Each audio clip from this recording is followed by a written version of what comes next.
Je vais rencontrer ce soir un rabbin, le rabbin Yosef Torchman, qui fait d'ailleurs des émissions sur Facebook en vidéo. Et je vais poser un certain nombre de questions sur la Bible, justement, sur les interprétations théologiques. Et je lui ai demandé notamment comment il distinguait Elohim et Yahvé. Enfin, lui, il préfère dire Hachem. Hachem, c'est-à-dire le nom, pour ne pas prononcer ce nom d'Yahvé, ni même d'Adonai d'ailleurs. Donc on dit Hachem. Et il m'a dit que, effectivement, il y a une sorte de deux faces, un personnage, un dieu à deux faces, la face Elohim, la face Yahvé. Et je voulais proposer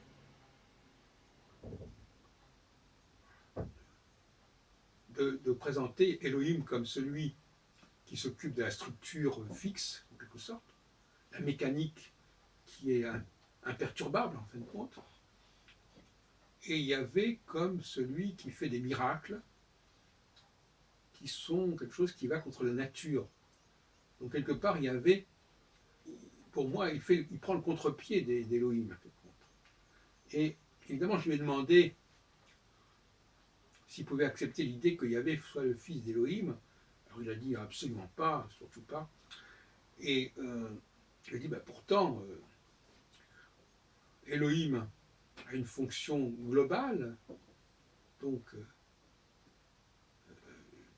il est au domaine de la puissance, c'est-à-dire de quelque chose qui est total, alors que Yahvé, lui, il s'investit dans un peuple particulier, et donc il est beaucoup plus dans la réduction, dans ce que les Hébreux appellent le tzimtzum.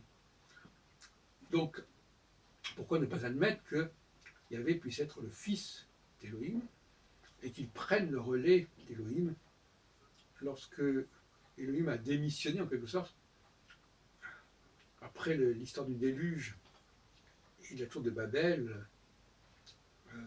On n'entend plus parler d'Élohim en fait. On n'entend plus parler que de Yahvé, en disant Yahvé Elohenu, ça veut dire c'est notre Dieu. Et Elohenu, ça n'a rien à voir avec le Elohim. Elohim, c'est le processus global, et Elohenu, c'est un élément de ce processus qui émane de ce processus. Et qu'est-ce que c'est que le Fils, sinon celui qui émane du processus? Et je lui ai dit d'ailleurs que j'avais employé cette expression Fils de Dieu parce que Jésus l'avait employée et qu'à mon avis, Jésus ne l'avait pas inventé. Alors, je voudrais aussi parler d'un autre point que je n'ai pas discuté avec Enfin, il y a un point que j'ai discuté avec lui qui m'a paru intéressant aussi, c'est l'idée de Messie. Je lui ai dit, mais le Messie, c'est quoi le Messie? Alors il m'a dit qu'il fallait distinguer entre le mâchoire et le machiar. C'est-à-dire le Messie royal, il est simplement roi. Mais le vrai Messie, c'est lui qui est machiar, c'est-à-dire c'est une forme factitive. Il oint, il n'est pas oint, il oint. Et c'est toute la différence entre mâchoire et machiar d'après Joseph Torchman. Ça mérite réflexion. Parce qu'effectivement, les rois sont oints, sont des mâchoires, ou des mâchourim si on veut, alors que le Messie qu'on attend, c'est un machiar, quelqu'un qui est celui qui donne l'onction, pas quelqu'un qui est oint. Alors, je reviens à un autre aspect de mon travail actuellement, à savoir la façon dont les Juifs s'adressent à Dieu et la façon dont Dieu s'adresse aux Juifs. J'en ai déjà parlé, mais il faudrait réinsister sur ce point, à savoir que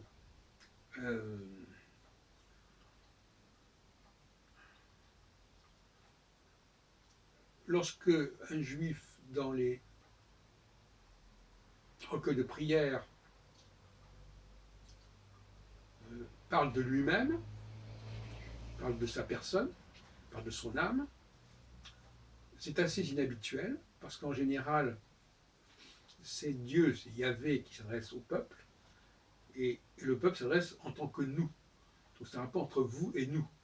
Dieu s'adresse au peuple hébreu en disant vous, sauf quand il l'appelle Israël, et à ce moment-là il le tutoie, et le peuple, lui, dit nous, et quand, notamment dans le schéma Israël, dans bien des cas, il dit vous allez faire ceci, vous ferez cela. Il y a une seule exception, on en a déjà parlé au début, où Dieu tutoie les Hébreux, et à mon avis, c'est quelque chose qui est assez suspect. En fait. C'est-à-dire, pour moi, c'est une interpellation, parce que le tutoie, lorsque Dieu tutoie Israël, c'est le tutoie en tant que collectivité, et non pas pour dire à chaque individu ce qu'il doit faire. Et alors, quand on regarde les quelques passages qui sont où vraiment le juif parle de lui-même, eh bien, il y en a un certain nombre qui sont empruntés aux psaumes, qui sont des extraits des psaumes de David. Et ces psaumes de David, finalement, ils dégagent une tonalité qui est tout à fait décalée par rapport à celle que l'on peut trouver dans l'ensemble des textes liturgiques. Je prends par exemple le célèbre, le psaume 145, qui parfois est d'ailleurs appelé 144. Mon Dieu, mon roi, je veux chanter ta grandeur, je veux te remercier toujours et pour toujours. Je veux te dire merci et chanter ta louange. Donc là, bon, il y a effectivement ce phénomène de s'adresser directement, individuellement, à Yahvé. Bah, Yahvé, c'est même pas marqué que ce soit mon Dieu. Je voudrais vérifier d'ailleurs dans le texte hébraïque ce qu'il en est. Parce que ça m'intéresse de savoir comment David s'adresse à Dieu, même quelque part. Donc, dans le psaume 145, pour rester à celui-là, quel est le mot qu'emploie David pour adresser sa prière? Eh bien, c'est effectivement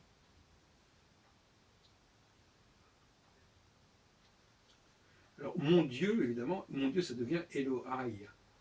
Une expression qu'on trouve assez rarement, finalement, dans le Pentateuque. Ouais, je pense pas qu'on la trouve d'ailleurs. Et donc, généralement, c'est bien Yahvé qui est signalé auquel s'adresse David dans le psaume 145.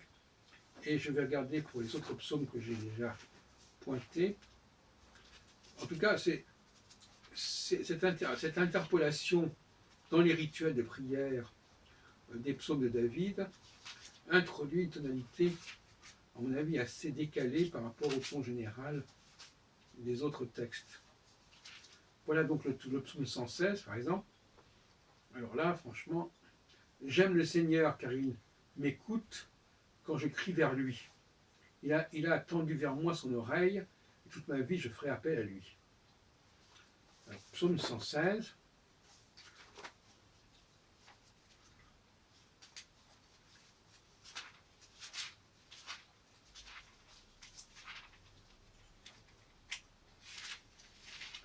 Quel est le langage hébraïque utilisé?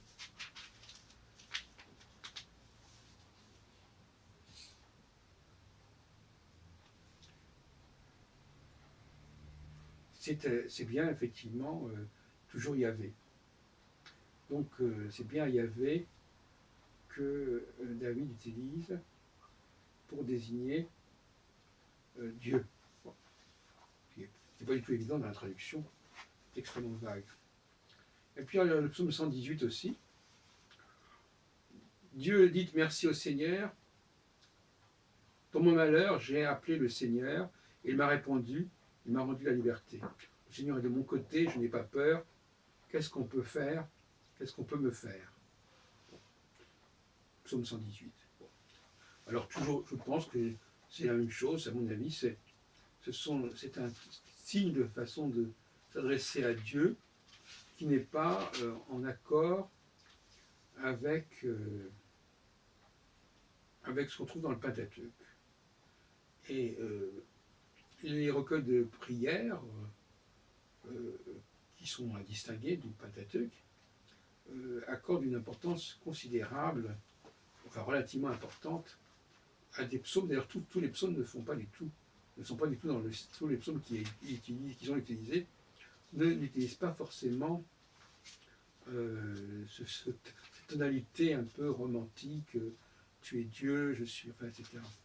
Mais on voit bien qu'avec David et avec le Cantique des Cantiques de Salomon, on a une relation beaucoup plus directe du fidèle juif avec son Dieu qu'on la trouve dans l'Exode, par exemple. C'est pas du tout la même tonalité. Alors le psaume 92,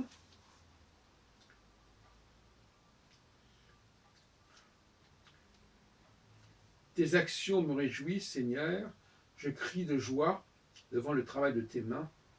Seigneur, tes actions sont vraiment grandes. C'est toujours un ton qui est inhabituel, je dirais, dans le domaine judaïque. Et d'ailleurs, ces psaumes sont très utilisés par les chrétiens.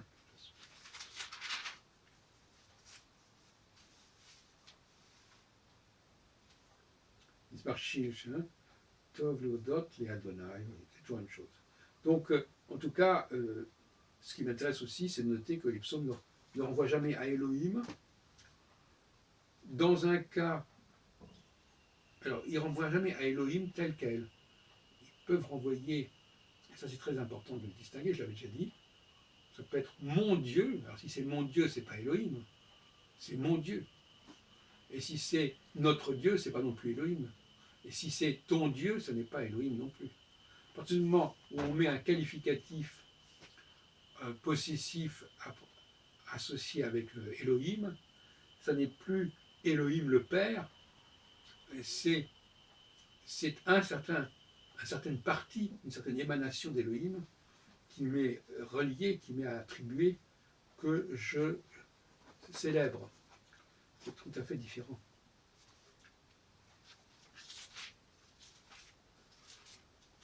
Voilà, donc je crois que c'est à peu près tout ce que j'avais remarqué. Il y en a peut-être encore un ou deux qui sont importants à signaler, mais je pense qu'on va pouvoir s'en passer.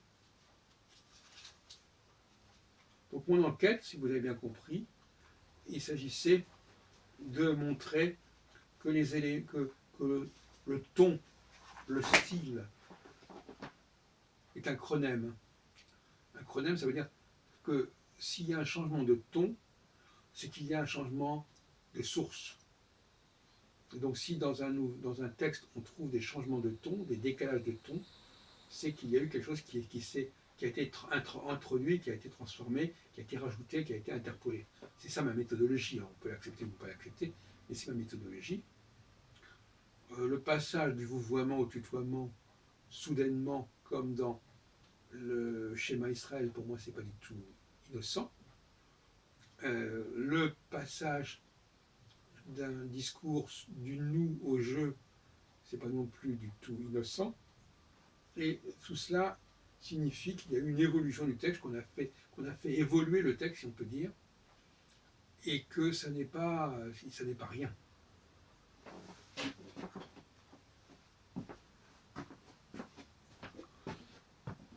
Et pour conclure, je dirais que l'astrologie est en rapport avec Elohim et pas avec Yahvé. L'astrologie telle que je la conçois, l'astrologie qui est cyclique, qui est un cycle imperturbable, est toujours le même. Et alors que Yahvé, lui, il fait des miracles, que Yahvé, lui, il introduit des exceptions, et c'est tout à fait différent. Il est, à mon avis, Yahvé, quelque part, par son émanation, par son essence même, est opposé à Elohim. Le Fils est opposé au Père. Et je répéterai aussi que, pour moi, les femmes sont plus fonction d'Elohim et les hommes sont plus fonction de Yahvé. Les femmes sont liées à une sorte de mécanique, si vous voulez. C'est elles qui sont les porteuses du cycle temporel, tandis que les hommes, eux, ils sont dans une sorte de démarche plus miraculeuse, c'est-à-dire plus chaotique, plus innovatrice, plus créatrice, plus déstabilisante. Et donc, on pourrait dire que Elohim, c'est la dimension féminine de Dieu, et il y avait la dimension masculine de Dieu. Mais ça n'empêche pas que la thèse d'un Yahvé, fils de Dieu, émanant, alors on peut préférer à la notion de fils celle d'émanation, émanant de Dieu, s'originant dans Dieu, issu de Dieu, me paraît tout à fait probable. En tout cas, remarquable dans son genre.